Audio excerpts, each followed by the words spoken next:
Goeiemôre, so groot en so lieflik om u te bedien vanoggend en wat ons net vanoggend in die woord van die Here kan vergader.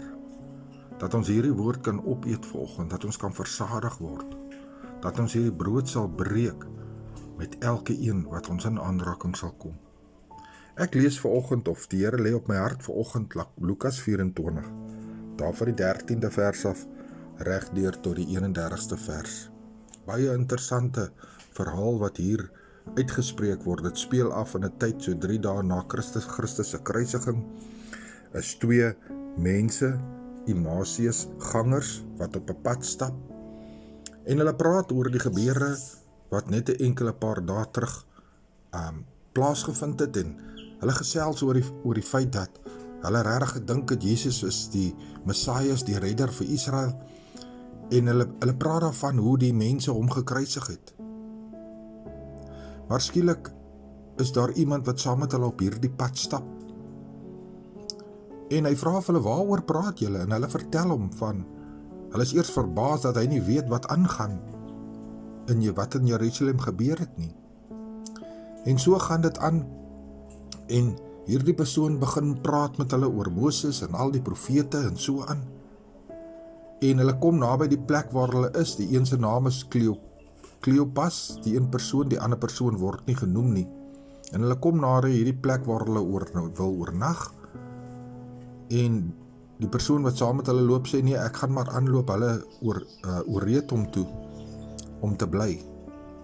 En hulle gaan in die huis in, en hierdie persoon vat die brood, en hy begin die brood breek en hy gee vir hulle, na hy gedank het. En skielik gaan hulle oë oop, en hulle sien maar as Jesus. En toe hulle weer kyk, toe het hy net spoorloos verdwyn. Wat is vanoggend die boodskap vir jou en vir my vanoggend? Weet jy wat?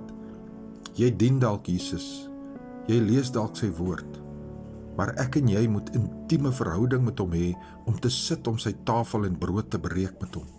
En nou praat ek nie van fisiese brood nie, ek praat van die brood van die lewe. Die woord, jy moet dit inneem, jy moet dit lees, jy moet dit toepas in jou lewe.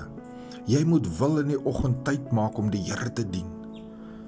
Jy moet tyd maak om hom in gebed te nader, met wat ook al in jou lewe is. En wanneer ons ongeruimd voel, of ons voel siek, en selfs deur die dag as jy gesond is, en jy is net verheug vir hierdie lieflike dag, loof en prys die Here, val op jou knie en bid hom. Ek wil hierdie saak los by u vanoggend. Mag die Here dit seën in u hart.